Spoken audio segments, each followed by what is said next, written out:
اللہ تعالیٰ نے ہمیں دو چیزوں کی خبر عطا فرمائی ہے اور ایک چیز کا حکم ارشاد فرمایا ہے۔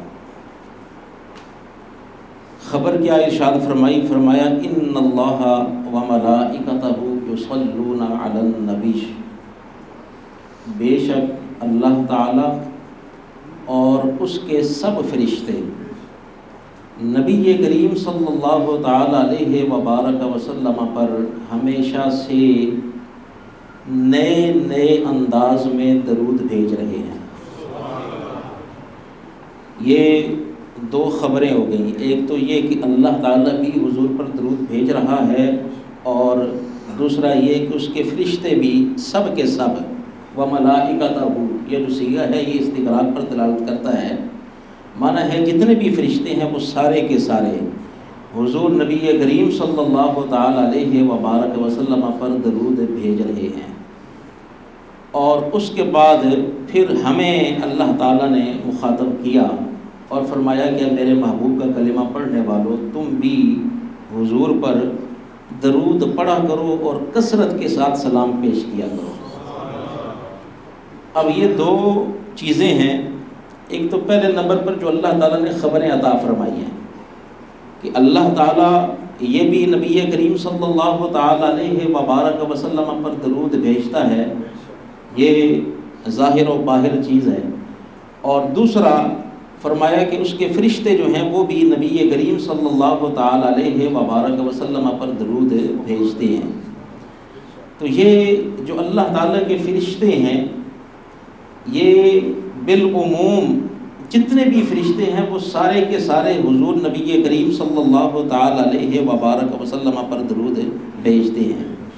اس کی اگر آپ وضاحت سمجھنا چاہیں تو حضرت کعب الاحبار رضی اللہ تعالیٰ عنہ کی وہ روایت جو علامہ امام ابن عساکر نے اپنی سند کے ساتھ اپنی تاریخ کے اندر ذکر کی ہے کہ حضرت جناب آدم علی نبی جناب علیہ الصلاۃ والسلام کی جب وفات کا وقت قریب آیا تو آپ نے اپنے بیٹے شیث کو اپنے پاس بلا کر انہیں نصیحت فرمائی، اور اس نصیحت کے اندر یہ الفاظ تھے کہ فرمایا کلما ذکرت اللہ فاذکر الی جنب اسم محمد صلی اللہ تعالی علیہ وبارک وسلم، جب بھی حضور کا نام آئے نا تو ساتھ پڑھ لیا کریں صلی اللہ علیہ وسلم۔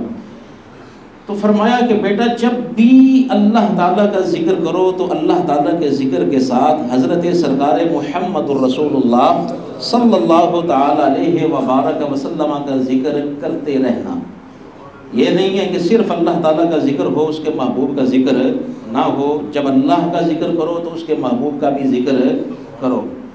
اور پھر اس کی وجہ بیان فرمایا کہ جب اللہ تعالیٰ نے مجھ کو پیدا فرمایا تو میں ابھی پانی اور مٹی کے درمیان کی جو منزل ہے اس کے اندر تھا، تو اس وقت میں نے دیکھا کہ جو عرش معلیٰ ہے نا اس کے جو پائے ہیں ان پر لکھا ہوا ہے محمد صلی اللہ تعالی علیہ وبارک وسلم۔ پھر فرماتے ہیں کہ جب میں نے آسمانوں کی سیر کی، اللہ تعالیٰ نے سیر کرائی، تو آسمانوں کے اندر جتنی بھی عزت والے، جتنے بھی شرف والے، جتنے بھی بلند مقامات ہیں، ان مقامات پر اللہ تعالیٰ نے حضور کا نام لکھا ہوا ہے محمد صلی اللہ تعالی علیہ وسلم۔ پھر فرماتے ہیں کہ جنت کے اندر جب میں گیا، اللہ تعالیٰ نے جب جنت کے اندر ٹھہرایا تو جنت کے اندر جتنے بھی محلات ہیں ان کا جو سرنامہ ہے اس پر بھی لکھا ہوا ہے محمد صلی اللہ تعالی علیہ وسلم۔ اور ان محلات کے اندر جتنے بھی کمرے ہیں ہر ایک کمرے کے اوپر لکھا ہوا ہے محمد صلی اللہ تعالی علیہ وسلم۔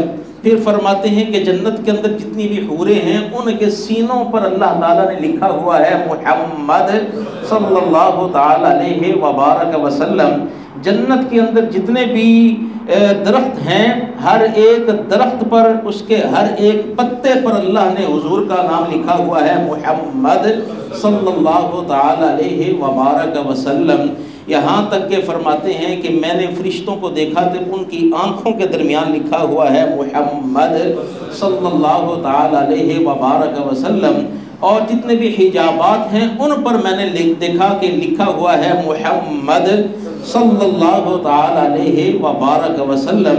ان تمام جگہوں پر اللہ تعالیٰ نے حضور کا نام جو ہے نا وہ لکھا ہوا ہے محمد صلی اللہ تعالی علیہ وبارک وسلم۔ تو فرمایا کہ فَأَكْثِرْ ذِكْرَهُ، کہ حضور کا ذکر جو ہے نا وہ کثرت کے ساتھ کرنا۔ فَإِنَّ الْمَلَائِكَةَ تَذْكُرُهُ فِي كُلِّ سَاعَاتِهَا۔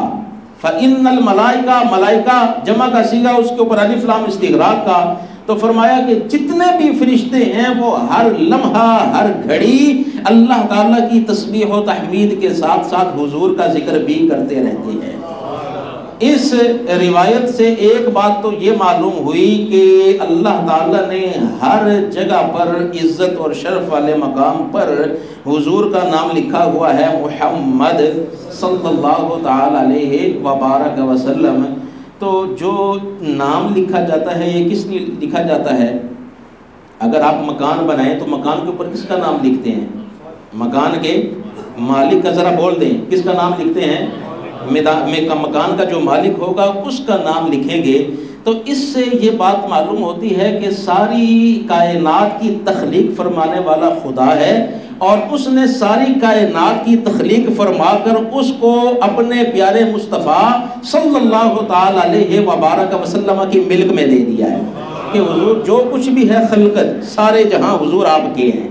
تو یہ سارے جہاں جو ہیں یہ اللہ تعالیٰ نے حضور کو دے دیے، تو اس لیے اللہ تعالیٰ نے حضور کا نام جو ہے نا وہ ہر جگہ پر لکھ دیا ہے۔ دوسری بات یہاں سے یہ معلوم ہوئی کہ آج کل لوگ جو ہے نا وہ بڑا شور مچاتے ہیں، جی اگر چیز کے اوپر غیر اللہ کا نام آ جائے تو وہ چیز کیا ہو جاتی ہے؟ بولو، سنتے رہتے ہیں آپ، وہ حرام ہو جاتی ہے۔ یہ 11ویں شریف کا لنگر ہے، یہ حرام ہے۔ کیوں حرام ہے؟ جس پر حضور غوث پاک کا نام آ گیا، اللہ کے لیے ہونا چاہیے تھا۔ یہ داتا صاحب کا لنگر جو ہے یہ کیا ہے؟ حرام ہے۔ کیوں؟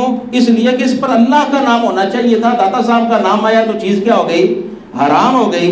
تو میں یہ کہتا ہوں کہ تیرا یہ قاعدہ ہے نا تو کم از کم تو اس کو مان، ہم تو اس قاعدے کو نہیں مانتے، لیکن تیرا قاعدہ ہے تو مان۔ اپنی جتنی بھی تمہاری پروگرام ہوتے ہیں تمہارے، ان کے اندر دعائیں کرتے ہو، یا اللہ ہمیں عرش معلیٰ کا سایہ نصیب فرما، یا اللہ ہمیں جنت میں بے حساب داخلہ نصیب فرما، یا اللہ ہمیں فلاں چیز عطا فرما۔ تو میں کہتا ہوں کہ اگر ایک باپ کے ہو تو پھر اپنی بات پر قائم رہو، اور جنت پر بھی حضور کا نام ہے یہ بھی تمہارے لیے حرام ہے، عرش معلیٰ پر بھی حضور کا نام ہے یہ بھی تمہارے لیے حرام ہے۔ تو تمہیں چاہیے کہ اس زمین سے نکل جاؤ کہ آسمان اس کے اوپر ہے اور اس کے اوپر بھی حضور کا نام ہے، تو کوئی ایسی جگہ تلاش کرو جہاں پر رب کی ربوبیت نہ ہو، اس لیے کہ جہاں پر رب کی ربوبیت ہے وہاں پر رب نے اپنی ساری ملکیت مصطفیٰ کو دے دی۔ تیسرے نمبر پر اس سے یہ بات معلوم ہوئی کہ جو اللہ تعالیٰ کے فرشتے ہیں نا یہ سارے کے سارے فرشتے حضور نبی کریم صلی اللہ تعالی علیہ وبارک وسلم کا ذکر خیر کرتے رہتے ہیں۔ فرشتے ہر وقت حضور کا ذکر خیر کرتے رہتے ہیں۔ تو یہ فرشتے جو ذکر خیر کرتے رہتے ہیں یہ حضور پر کیا درود بھیجتے رہتے ہیں۔ تو یہ ہے ان اللہ و ملائکتہ یصلون علی النبی، کہ اللہ تعالیٰ کے جو فرشتے ہیں نا وہ نبی کریم صلی اللہ تعالی علیہ وبارک وسلم پر درود بھیجتے ہیں۔ تو یہ بالعموم سب فرشتوں کی ڈیوٹی ہے کہ وہ حضور پر درود بھیجتے ہیں، لیکن ان فرشتوں کے اندر اللہ تعالیٰ نے روزانہ کی بنیاد کے اوپر 70,000 فرشتے ایسے روز، دن کے وقت بھی اور رات کے وقت بھی، دن کے وقت الگ 70,000 اور رات کے وقت الگ 70,000۔ ان فرشتوں کی ڈیوٹی ہی یہ ہوتی ہے کہ انہوں نے حضور کی قبر انور پر حاضر ہو کر سرکار کی بارگاہ کے اندر درود پیش کرنا ہے، ان کا کام ہی یہ ہے۔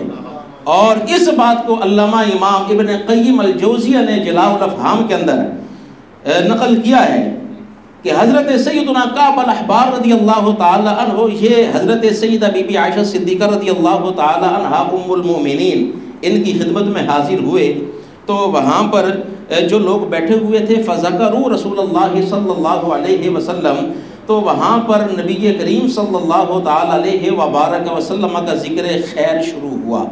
تو جب حضور کا ذکر خیر شروع ہوا نا، تو اس موقع پر حضرت کعب الاحبار نے یہ بات بیان کی۔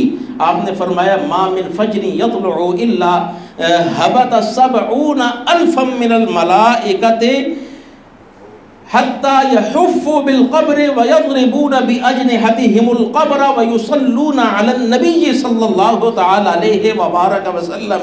آپ نے ارشاد فرمایا کہ جب بھی صبح کا جب فجر طلوع ہوتی ہے تو اس وقت اللہ تعالیٰ کے 70,000 فرشتے آسمان سے زمین پر نازل ہوتے ہیں۔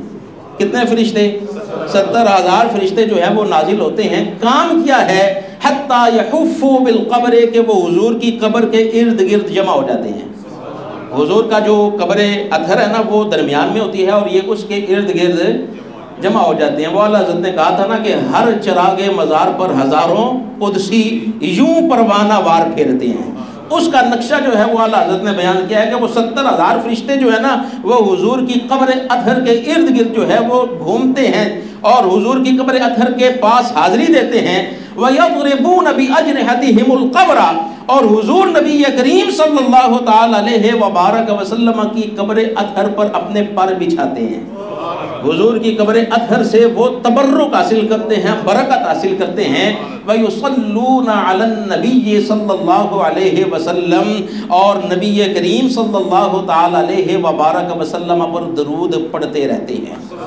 یہ 70,000 فرشتے۔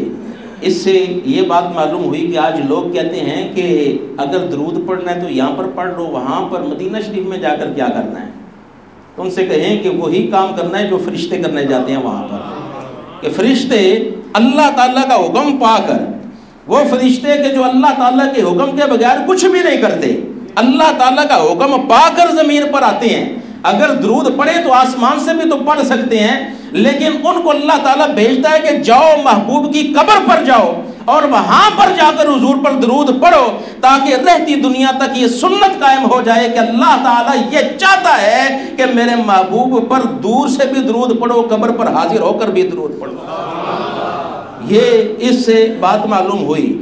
اور حضرت کعب الاحبار فرماتے ہیں کہ جب شام ہوتی ہے نا، تو یہ 70,000 فرشتے جو ہیں یہ آسمان کی طرف چلتے ہیں اور 70,000 فرشتے نئے آسمان سے زمین پر آ جاتے ہیں، اور ان کا بھی یہی کام ہے کہ حضور کی قبر کے ارد گرد جمع ہو جاتے ہیں اور پھر اپنے پر جو ہے حضور کی قبر مبارک پر مس کر کے برکت حاصل کرتے ہیں اور حضور پر درود پڑھتے رہتے ہیں۔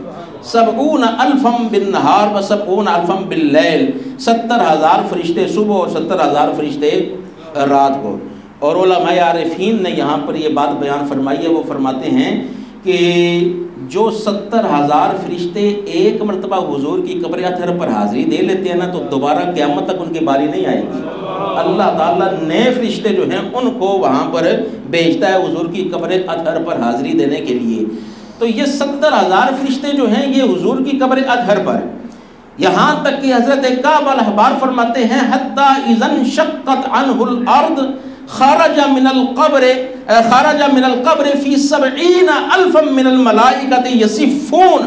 فرماتے ہیں کہ جب قیامت کا دن ہوگا اور حضور کی قبر اطہر پھٹے گی اور سرکار اپنی قبر سے نکل کر میدان محشر کی طرف چلیں گے، تو یہ 70,000 فرشتے جو اس وقت موجود ہوں گے حضور کے ساتھ ساتھ چلیں گے اور حضور کو لے کر میدان محشر کی طرف رواں ہوں گے۔ یزیفون، اس کا معنی ہوتا ہے دوڑنا۔ تو یہ آج کل آپ دیکھتے ہیں کہ جب کسی کا استقبال کرنا ہو، کسی کا بڑا کوئی لیڈر آیا ہو، تو پھر لوگ جو ہیں وہ ساتھ دوڑتے ہیں، اور یہ ایک استقبال کا ایک عجیب منظر ہوتا ہے۔ تو اللہ تعالیٰ کے محبوب صلی اللہ تعالی علیہ وبارک وسلم کے مقام اور مرتبے کا آپ ذرا اندازہ فرمائیں کہ اللہ کتنا پیار فرماتا ہے اپنے محبوب کے ساتھ، کہ جب میدان محشر کی طرف چلیں گے تو فرشتے ساتھ دوڑ لگا رہے ہیں حضور کے، اور حضور نبی کریم صلی اللہ تعالی علیہ وبارک وسلم آپ میدان محشر کی طرف جا رہے ہیں۔ اس سے یہ بات بھی معلوم ہوئی کہ کسی کی تعظیم کے لیے جلوس نکالنا یہ اللہ تعالیٰ کے فرشتوں کی سنت ہے۔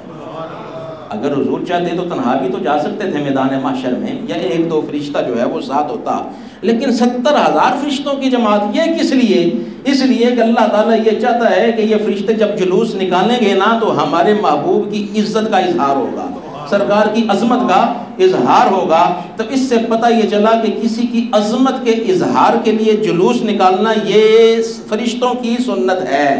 تو ہم سنی جو ربیع الاول شریف کے اندر حضور نبی کریم صلی اللہ تعالی علیہ وبارک وسلم کی آمد کی خوشی میں، سرکار کی تعظیم کے لیے، سرکار کی آمد کی خوشی میں جو جلوس نکالتے ہیں تو وہ فرشتوں کے فعل سے ثابت ہے۔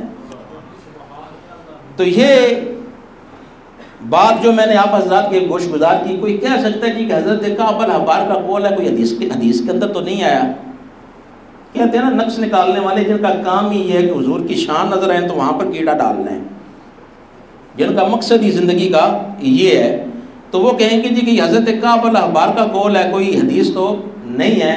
تو میں کہتا ہوں کہ یہ حدیث کے حکم کے اندر ہے، یہ حدیث کے حکم میں ہے، اس لیے کہ حضرت عائشہ صدیقہ رضی اللہ تعالی عنہا کے سامنے آپ بیان فرما رہے ہیں، اور حضرت اماں عائشہ اس کو سن کر خاموش رہ کر اس کی تائید فرما رہی ہیں، گویا آپ اس بات کی تقریر کر رہی ہیں کہ کعب الاحبار جو بھی کہہ رہا ہے وہ درست کہہ رہا ہے، اور جو اس طرح کی بات ہوتی ہے تو وہ حدیث مرفوع کے حکم کے اندر ہوتی ہے کہ صحابی جو اپنی مرضی کے ساتھ یہاں پر خاموش نہیں رہ سکتا، اگر بات غلط ہوگی تو وہ کہے گا کہ کعب الاحبار تو بات غلط کر رہا ہے، لیکن حضرت عائشہ نے خاموش رہ کر یہ بات ثابت کر دیا کہ یہ حضور نبی کریم صلی اللہ تعالی علیہ وبارک وسلم کی تائید سے مؤید بات ہے جو حضرت کعب الاحبار بیان فرما رہے ہیں۔ تو یہ 70,000 فرشتے جو ہیں نا، یہ دن کے وقت، اور 70,000 فرشتے حضور کے مزار اطہر پر رات کے وقت حاضر ہو کر حضور کی بارگاہ کے اندر درود پڑھ رہے ہیں۔ تو اب ذرا اندازہ فرمائیں کہ اللہ تعالیٰ کتنی جلالت والی خبر ارشاد فرما رہا ہے، ان اللہ وملائکتہ یصلون علی النبی، کہ بے شک اللہ تعالیٰ اور اس کے فرشتے نبی کریم صلی اللہ تعالی علیہ وبارک وسلم پر مسلسل نئے انداز میں درود بھیج رہے ہیں۔ اب آگے حکم فرمایا ہم گناہگاروں کو مخاطب کر کے، یا ایھا الذین آمنو، اے میرے محبوب کا کلمہ پڑھنے والو، صلو علیہ، حضور پر تم بھی درود پڑھو، وسلموا تسلیما، اور حضور پر کثرت کے ساتھ سلام پیش کرتے رہا کرو۔ اب سوال یہ پیدا ہوتا ہے کہ حضور تو ہمارے درود کے محتاج کوئی نہیں۔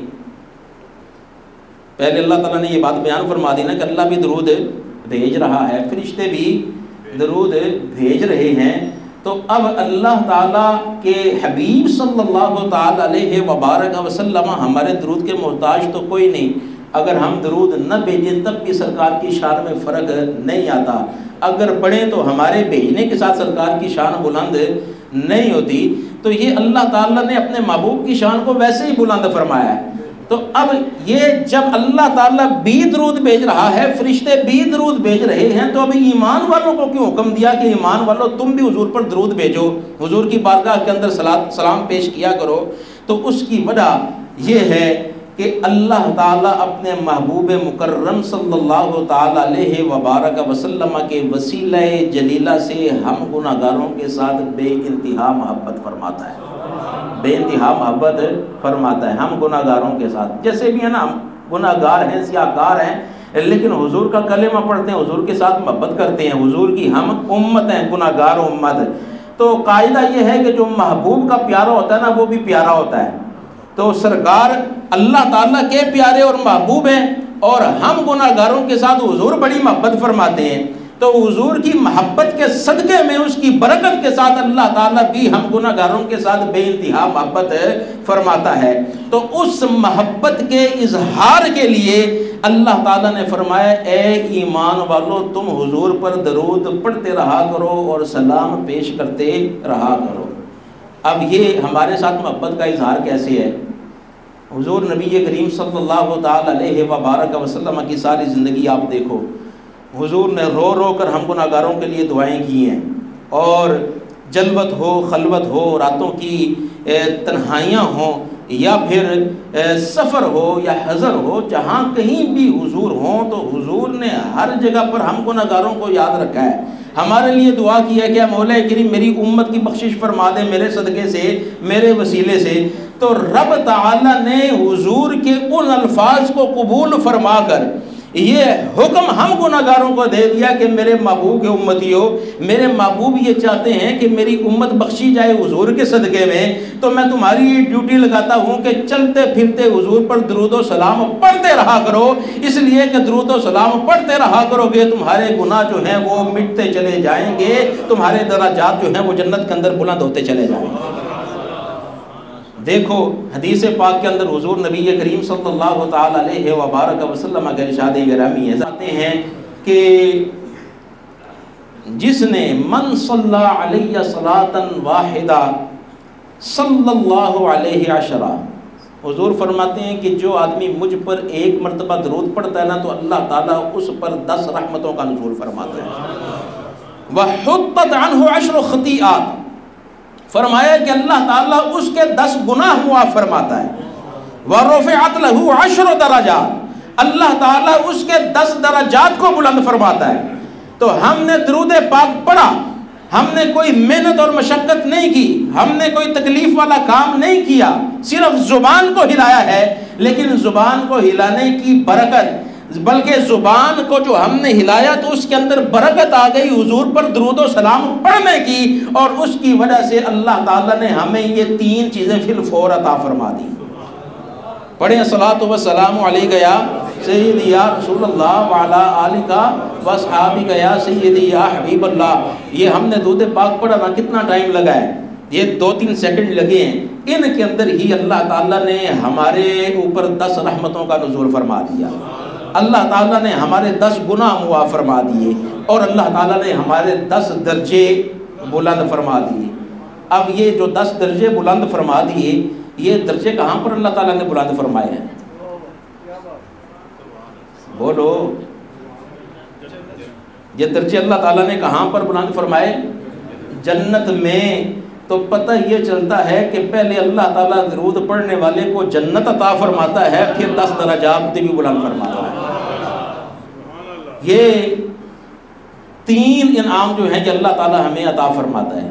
چوتھے نمبر پر پڑھیں الصلاۃ والسلام علیک یا سیدی یا رسول اللہ وعلی آلک واصحابک یا سیدی یا حبیب اللہ۔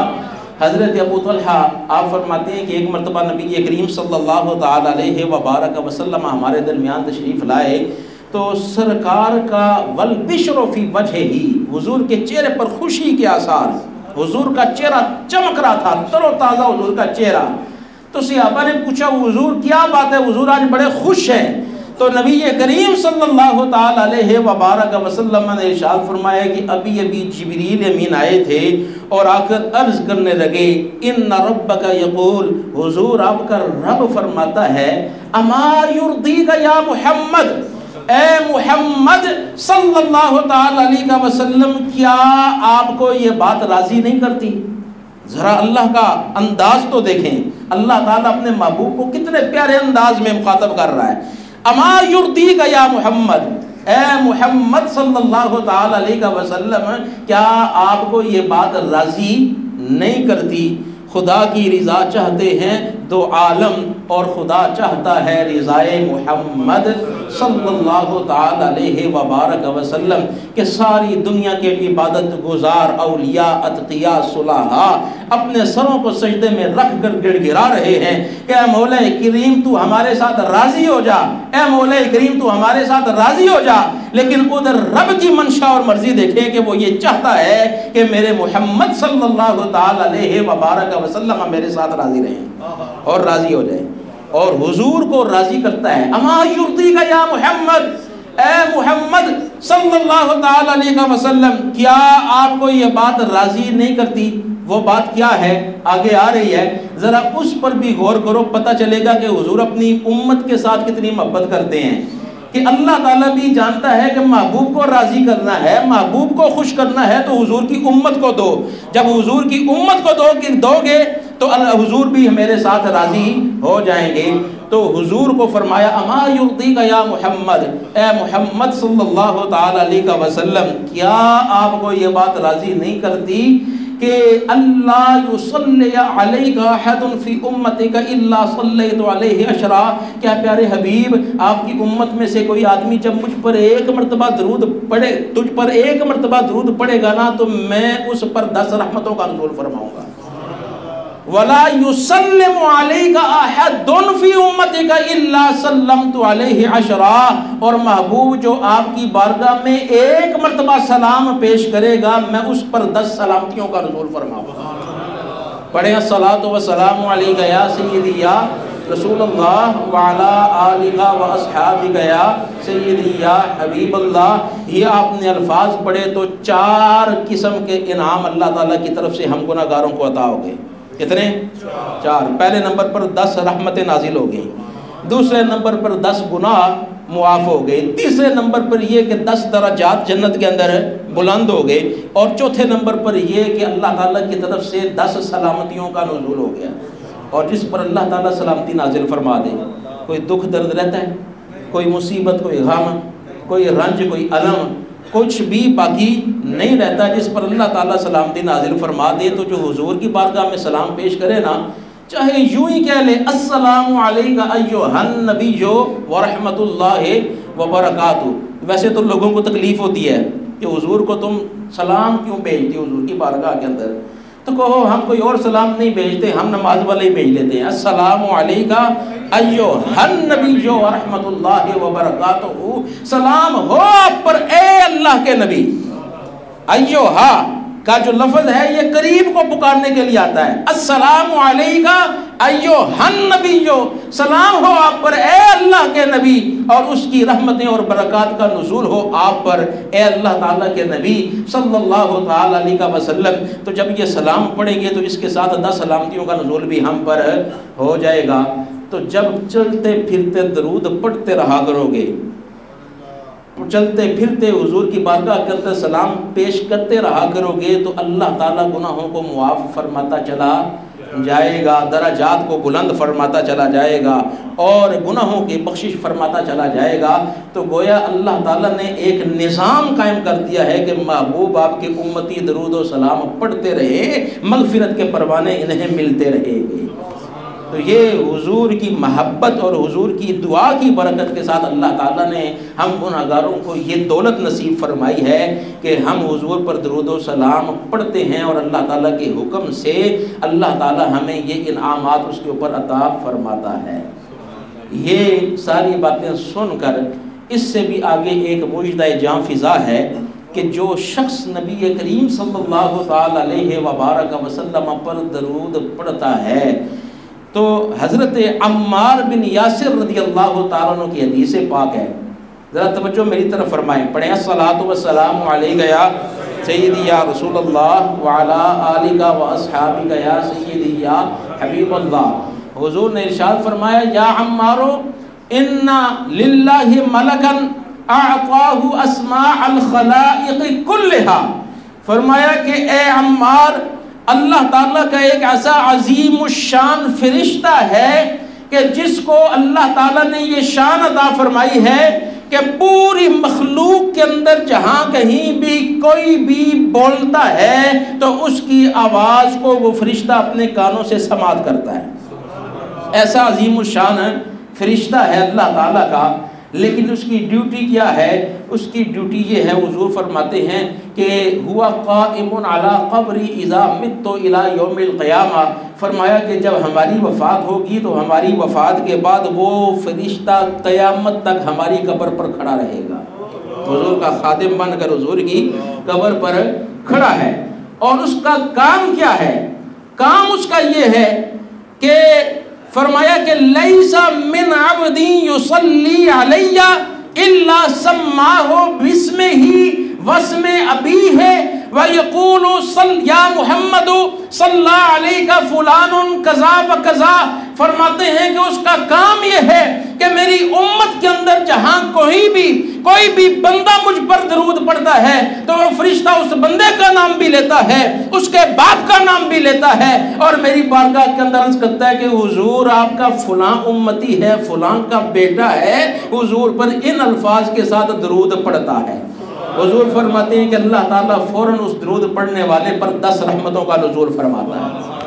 تو یہ درود پاک جب پڑھتے ہو نا، تو درود پاک پڑھنے کی وجہ سے حضور کی بارگاہ کے اندر ہم گناہگاروں کا نام آ جاتا ہے، ہمارے باپ کا نام بھی آ جاتا ہے۔ پڑھیں الصلاۃ والسلام علیک یا اب ہم نے یہاں پر بیٹھ کر یہ درود پاک پڑھا تو حدیث پر جس کو ایمان ہے اس کا یہ یقین اور اعتقاد ہے کہ اس فرشتے نے حضور کی بارگاہ میں عرض کیا ہوگا کہ حضور سیالکوٹ کی سرزمین پر اس مسجد جامعہ مسجد نور کے اندر ایک غلاموں کی محفل ہے اور وہاں پر حضور فلاں فلاں آدمی ہیں، ان کے باپوں کے یہ نام ہیں، اور حضور پر الصلاۃ والسلام علیک یا سیدی یا رسول اللہ وعلی آلک و اصحابک یا سیدی یا حبیب اللہ، ان الفاظ کے ساتھ حضور پر درود پڑھتے ہیں۔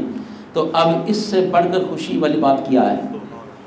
ہم گناہگاروں کا ذکر حضور نبی کریم صلی اللہ تعالی علیہ وبارک وسلم کی بارگاہ کے اندر آ جائے اور حضور کی جو توجہ ہے وہ ہمارے نام پر پڑ جائے، تو اب اس سے بڑھ کر خوشی والی بات کیا ہو سکتی ہے؟ اس لیے بعض علماء نے یہ لکھا ہے، کہتے ہیں جی کہ باپ کا ایک حق یہ بھی ہے کہ اولاد کو چاہیے کہ حضور کی بارگاہ کے اندر کثرت کے ساتھ درود پڑھے، اس لیے کہ جب کثرت کے ساتھ درود پڑھے گا نا تو اب اس کے نام کے ساتھ اس کے باپ کا نام بھی حضور کی بارگاہ کے اندر آئے گا، اور جب حضور کی بارگاہ کے اندر آئے گا حضور توجہ فرمائیں گے، کوئی اس کے باپ کو قبر کے اندر تکلیف ہوگی، مصیبت ہوگی، تو حضور توجہ فرمائیں گے، اس کے باپ کا کام بن جائے گا۔ اس لیے یہ باپ کا حق بھی ہے کہ آدمی جو ہے وہ کثرت کے ساتھ حضور نبی کریم صلی اللہ تعالی علیہ وبارک وسلم پر درود پڑھتا رہے۔ تو یہ کتنی خوشی والی بات ہے، کتنا اللہ تعالیٰ نے ہم گناہگاروں کو بڑا مقام نصیب فرما دیا ہے کہ ہم درود پڑھتے ہیں اور حضور نبی کریم صلی اللہ تعالی علیہ وبارک وسلم کی بارگاہ عالی شان کے اندر ہم جیسے کمینوں کا نام آ جاتا ہے۔ اور پھر اس سے بھی بڑھ کر ہمارے لیے خوشی کا مقام یہ ہے کہ حضور نبی کریم صلی اللہ تعالی علیہ وبارک وسلم کا یہ ارشاد گرامی بھی سماعت فرمائیں۔ حضور نے ارشاد فرمایا اکثروا علی الصلاۃ یوم الجمعہ فإنہ یوم مشہود تشہدہ الملائکہ، فرمایا کہ اے میرے غلاموں مجھ پر جمعہ کے دن کثرت کے ساتھ درود پڑھا کرو، اس لیے کہ یہ وہ دن ہے کہ جس دن میں اللہ تعالیٰ کے فرشتے کثرت کے ساتھ زمین پر نازل ہوتے ہیں، رحمت کے فرشتے۔ تو پھر ارشاد فرمایا کہ تم میں سے جو کوئی بھی مجھ پر درود پڑھتا ہے، ما من مسلم لیسا، بلکہ فرمایا لیسا من عبدی یصلی علی الا بلغنی صوتہ حیث کان، فرمایا کہ میرے امتیوں میں سے جو کوئی بھی مجھ پر درود پڑھتا ہے تو میں محمد الرسول اللہ اپنے سر کے کانوں کے ساتھ اس کی آواز کو سما سکتا ہوں۔ حضور اپنے کانوں کے ساتھ اس کی آواز کو سماعت فرماتے ہیں۔ صحابہ نے پوچھا حضور جب آپ کی وفات ہو جائے گی تو اس کے بعد بھی یہی معاملہ ہوگا؟ تو حضور نے ارشاد فرمایا کہ ہاں، ان اللہ حرم علی الارض ان تأکل اجساد الانبیاء، اللہ تعالیٰ نے مٹی پر حرام کر دیا ہے کہ وہ انبیاء کے جسم کو کھائے، اس لیے میری وفات کے بعد بھی یہی معاملہ ہے، میں قبر کے اندر بھی زندہ ہوں کہ تم جب بھی درود پڑھو گے تو تمہاری آواز کو میں اپنے کانوں کے ساتھ سماعت فرماؤں گا۔ تو ہم جب درود پڑھتے ہیں، پڑھو الصلاۃ والسلام علیک یا سیدی یا رسول اللہ وعلی آلک و اصحابک یا سیدی یا حبیب اللہ، تو یقین جانو کہ حضور نبی کریم صلی اللہ تعالی علیہ وبارک وسلم ہم گناہگاروں کی آواز کو سماعت فرما رہے ہیں۔ تو اب حضور کی قبر اطہر پر جانا یہ تو خوش قسمتی والی بات ہے، اللہ جس کو یہ موقع نصیب فرما دے تو یہ بہت بڑا اللہ تعالیٰ اس کو بڑا انعام نصیب فرماتا ہے۔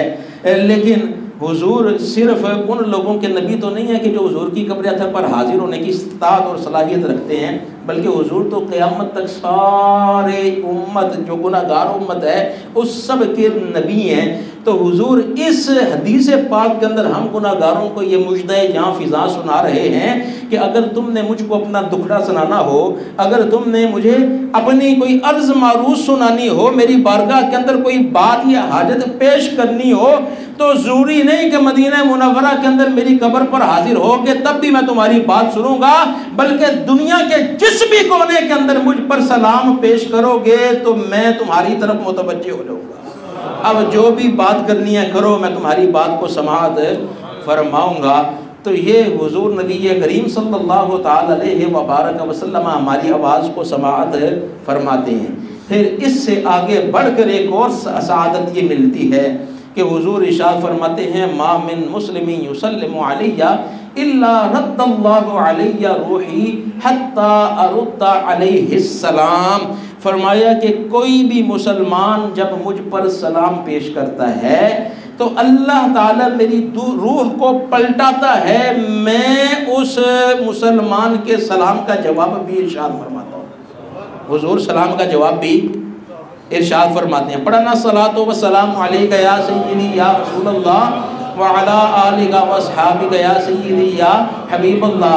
درود بھی پڑھا ہم نے، سلام بھی پڑھا، تو حضور اس سلام کا جواب بھی ارشاد فرماتے ہیں. اور ارے اے حضور کی امتیوں، حضور نبی کریم صلی اللہ تعالی علیہ وبارک وسلم زیادہ نہیں تو کم از کم اتنا تو فرمائیں گے نا وعلیک السلام، اتنا تو فرمائیں گے نا وعلیک السلام، کہ وہ مجھ پر سلام پڑھنے والے تجھ پر بھی سلامتی ہو. تو جس پر حضور سلامتی بھیج دیں تو اسے اور کیا چاہیے؟ دین بھی بن گیا، دنیا بھی بن گئی اور آخرت بھی مل گئی حضور کے صدقے میں. اس لیے حضور پر کثرت کے ساتھ درود و سلام پڑھو. الصلاۃ والسلام علیک یا سیدی یا رسول اللہ وعلی آلک واصحابک یا سیدی یا حبیب اللہ. یہاں پر کچھ لوگ کہتے ہیں کہ یہ جو حضور نے فرمایا نا حتی رد اللہ علیہ روحی، کہ اللہ تعالیٰ میری روح کو پلٹاتا ہے، تو معاذ اللہ جو حضور کی شان میں تنقیص کرنے والے ہیں نا وہ کہتے ہیں کہ اس سے پتہ یہ چلتا ہے کہ حضور اپنی قبر کے اندر زندہ نہیں. معاذ اللہ، استغفر اللہ، کہ حضور اپنی قبر کے اندر ہے زندہ نہیں. کہتے ہیں جی کہ اس کا معنی یہ ہے کہ حضور قبر کے اندر زندہ نہیں، تو جب کوئی امتی سلام پڑھتا ہے نا تو اللہ تعالیٰ روح کو واپس جسم میں پلٹاتا ہے، سرکار کو زندگی ملتی ہے، پھر سرکار اس کے سلام کا جواب ارشاد فرماتے ہیں، پھر روح جو ہے وہ نکل جاتی ہے. اور معاذ اللہ وہ اس طرح کہتے ہیں جی کہ حضور نبی کریم صلی اللہ تعالی علیہ وبارک وسلم اپنی قبر کے اندر حیات نہیں ہیں. لیکن ہم اہل سنت و جماعت کا یہ عقیدہ ہے کہ حضور اپنی قبر اطہر کے اندر اپنی جسمانی زندگی کے ساتھ جس طرح ظاہری حیات کے اندر حضور کی جسمانی زندگی تھی، اس سے کئی درجے اعلیٰ اور عرفہ جسمانی زندگی کے ساتھ اپنی قبر کے اندر حیات ہیں. اور اگر ان کی بات کہو، بالفرض اگر وہ بات جو وہ مخالفین کہتے ہیں اگر اس کا معنی یہ ہو تو پھر بھی یہ ہماری دلیل بنتی ہے. اس لیے کہ دنیا کے اندر کوئی ایسا وقت یا کوئی ایسی گھڑی ہے کہ جب کوئی امتی حضور پر سلام نہ پیش کر رہا ہو؟ بولو، کوئی ایسا وقت ہے کہ جب کوئی امتی سلام پیش نہ کر رہا ہو؟ تو جب ہر وقت سلام پیش کرنے والا سلام پیش کر رہا ہے تو پھر موت آتی کہاں ہے؟ حضور تو اپنی قبر کے اندر تب بھی زندہ ہیں.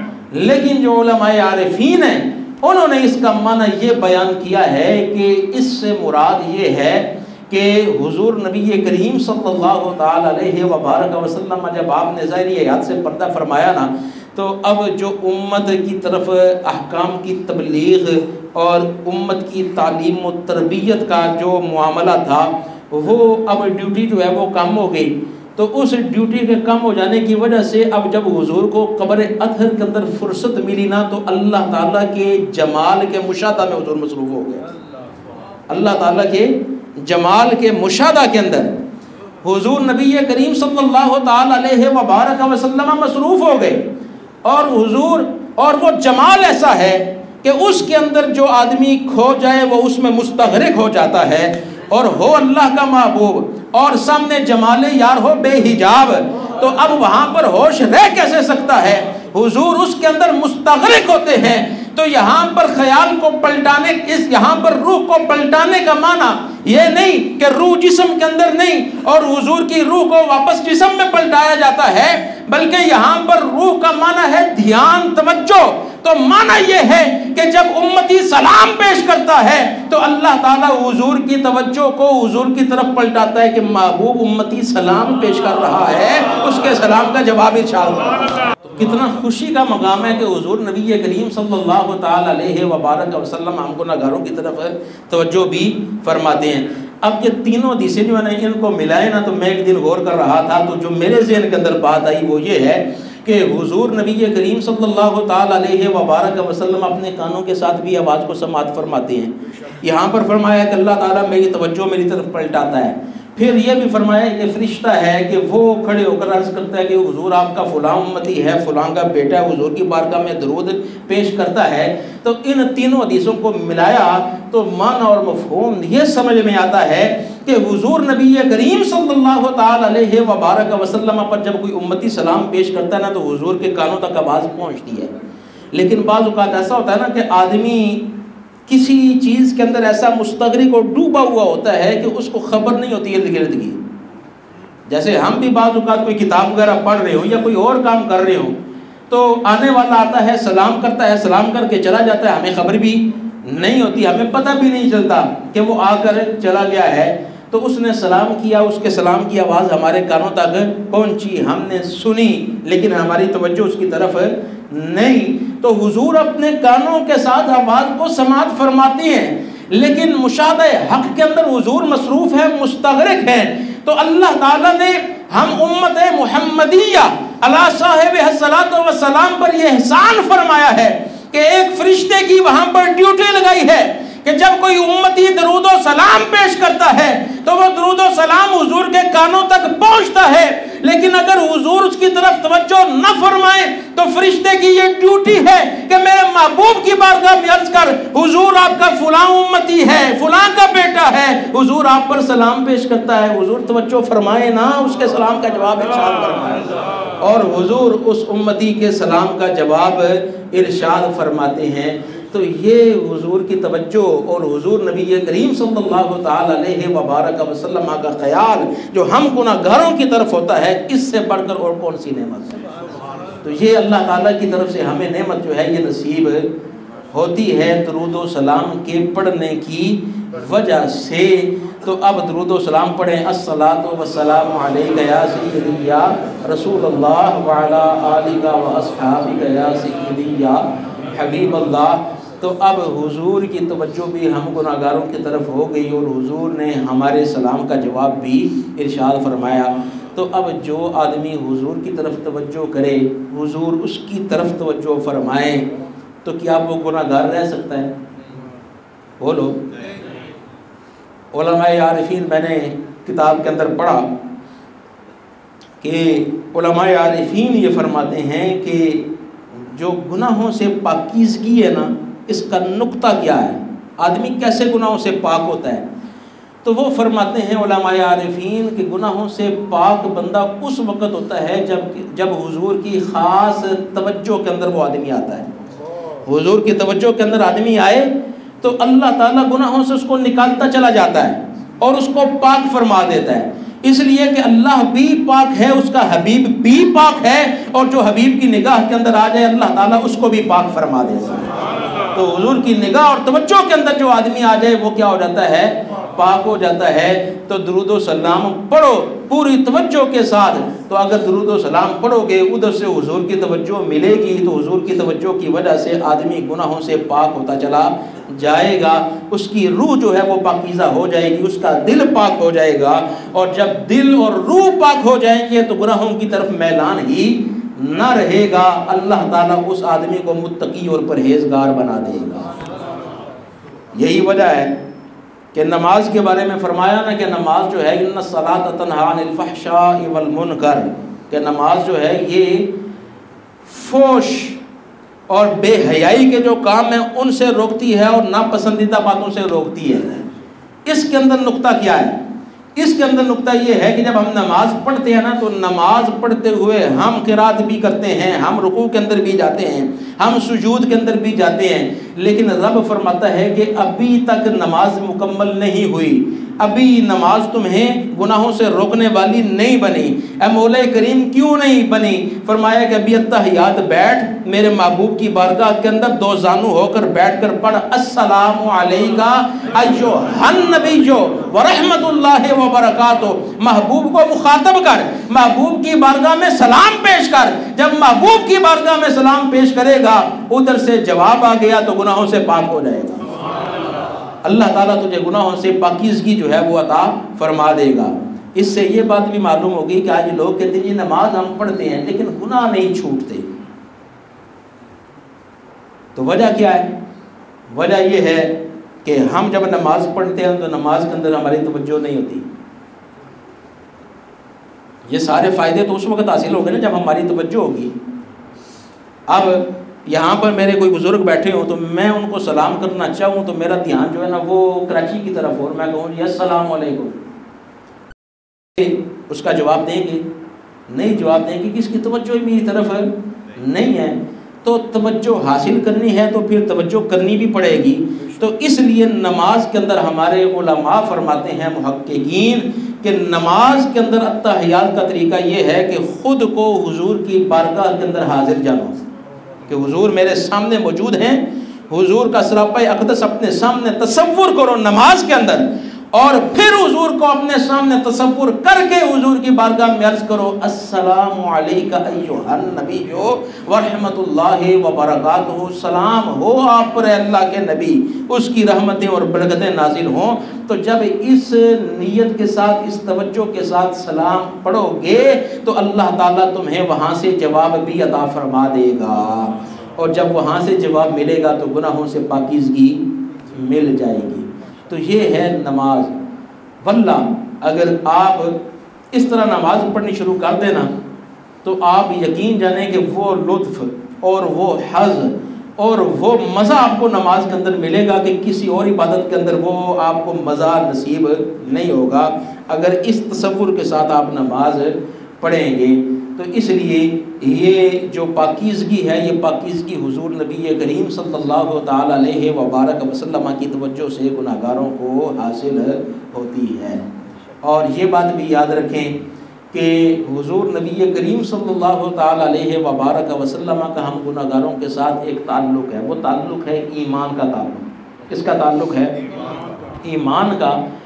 علامہ سیدی عبدالعزیز دباغ آپ نے فرمایا کہ حضور نبی کریم صلی اللہ تعالی علیہ وبارک وسلم کے قلب اطہر پر اللہ تعالیٰ کے انوار و تجلیات کی بارش ہو رہی ہے اور وہ بارش کے چشمے جب حضور کے قلب اطہر پر گرتے ہیں تو وہاں سے چشمے پھوٹتے ہیں اور وہاں سے شعائیں جو ہے نا وہ پوری دنیا کے اندر بکھرتی ہیں. اور جب وہ شعائیں دنیا کے اندر بکھرتی ہوئی جب ان شعاؤں میں سے کہ جو حضور کے قلب سے نکل رہی ہے جا کر کسی آدمی کے دل سے مس کر جائے اللہ تعالیٰ اس کو ایمان کی دولت نصیب فرما دیتا ہے. اس کو اللہ تعالیٰ ایمان کی دولت نصیب فرماتا ہے. تو جو ایمان والا نا اس کا تعلق حضور کے ساتھ ہے. حضور کا ڈائریکٹ تعلق بھی اس کے ساتھ موجود ہے. کبھی اس تعلق کو اپنے ذہن میں لا کر رات کی تنہائیوں کے اندر اٹھ کر پھر حضور کی بارگاہ کے اندر ذرا اپنے دل پر ہاتھ رکھ کر پڑھے نا الصلاۃ والسلام علیک یا سیدی یا رسول اللہ وعلی آلک واصحابک یا سیدی یا حبیب اللہ. تعلق تو ویسے ہی ہے حضور کے ساتھ. جب درود پڑھو گے تو اس روشنی کے اندر مزید چمک آ جائے گی، اس کے اندر مزید روشنی آ جائے گی اور اس کے ساتھ دل کی جو گناہ اور گندگیاں اور جتنی بھی میل کچیل ہے وہ ساری چھٹ جائے گی. دل پاک صاف اور مجلہ ہو جائے گا اور پھر اس کے اندر تصویر یار نظر آئے گی. اس لیے درود پاک جو ہے وہ کثرت کے ساتھ پڑھیں الصلاۃ والسلام علیک یا سیدی یا رسول اللہ وعلی آلک واصحابک یا سیدی یا حبیب اللہ. کتنے فائدے ہو گئے درود و سلام پڑھنے کے؟ ذرا سبق دہرا لیں. پہلے نمبر پر یہ ہے کہ اللہ تعالیٰ کی 10 رحمتیں نازل ہوتی ہیں. دوسرے نمبر پر 10 گناہ معاف ہوتے ہیں. تیسرے نمبر پر 10 درجات بلند ہوتے ہیں. چوتھے نمبر پر 10 سلامتیاں نازل ہوتی ہیں. 5ویں نمبر پر ہماری یہ آواز حضور کے کان مبارک تک پہنچتی ہے. 6 نمبر پر فرشتہ حضور کی بارگاہ میں ہمارا اور ہمارے باپ کا نام لے کر عرض کرتا ہے حضور آپ کا امتی فلاں فلاں فلاں کا بیٹا حضور کی بارگاہ کے اندر درود پڑھتا ہے. 7ویں نمبر پر حضور نبی کریم صلی اللہ تعالی علیہ وبارک وسلم اس امتی کی طرف توجہ فرما کر اس کے سلام کا جواب بھی ارشاد فرماتے ہیں. اور پھر یہ درود پاک جو ہے یہ جتنی کثرت کے ساتھ پڑھو گے اتنا حضور کا قرب جو ہے وہ ملتا چلا جائے گا. فرمایا کہ اولاکم بی یوم القیامت اکثرکم علیہ صلاۃ. آپ نے ارشاد فرمایا کہ تم میں سے قیامت کے دن میرے قریب وہ ہوگا سب سے زیادہ جو سب سے زیادہ مجھ پر درود پڑھنے والا ہے۔ پھر فرمایا کہ جو آدمی درود پڑھنا مجھ پر بھول جاتا ہے وہ قیامت کے دن جنت کا رستہ بھول جائے گا۔ اس کا مفہوم مخالف لو تو معنی یہ بنتا ہے کہ جو مجھ پر درود پڑھنا یاد رکھے گا قیامت کے دن وہ جنت کا رستہ بھی یاد رکھے گا، اس کو جنت کا رستہ بھولے گا نہیں۔ پھر اسی طرح فرمایا کہ الدعاء موقوف بین السماء والارض لا يصعد منه شيء، فرمایا کہ جب بندہ دعا مانگتا ہے تو وہ زمین و آسمان کے درمیان لٹکی رہتی ہے، وہ آسمان کی طرف نہیں جاتی، اجابت اور قبولیت نہیں پاتی یہاں تک کہ بندہ مجھ پر درود پڑھے۔ جب درود پڑھتا ہے تو پھر وہ آسمان میں اللہ تعالیٰ کی اجابت کا جو مقام ہے اس کو وہ پا لیتی ہے۔ تو اس لیے یہ میلاد پاک کا پیغام ہے کہ حضور نبی کریم صلی اللہ تعالی علیہ وبارک وسلم پر کثرت کے ساتھ درود و سلام پڑھتے رہا کرو، اور پوری توجہ کے ساتھ یہ جو باتیں میں نے عرض کی ہیں ان کو اپنے ذہن میں رکھ کر درود پاک پڑھیں، پھر دیکھیں کہ کتنا لطف اور کتنا مزہ جو ہے وہ درود پاک پڑھنے کے اندر آئے گا۔ اللہ تعالیٰ کی بارگاہ میں دعا ہے کہ جو کچھ معروضات پیش کی ہیں اگر ان کے بیان کے اندر کچھ غلطی ہو گئی ہو تو اللہ تعالیٰ اپنے رؤوف و رحیم محبوب صلی اللہ تعالیٰ علیہ وبارک وسلم کے وسیلہ جلیلہ سے مجھ گناہگار کو معاف فرمائے اور ہم سب کو اللہ تعالیٰ عمل کرنے کی توفیق نصیب فرمائے۔ وآخر دعوایا الحمد للہ رب العالمین۔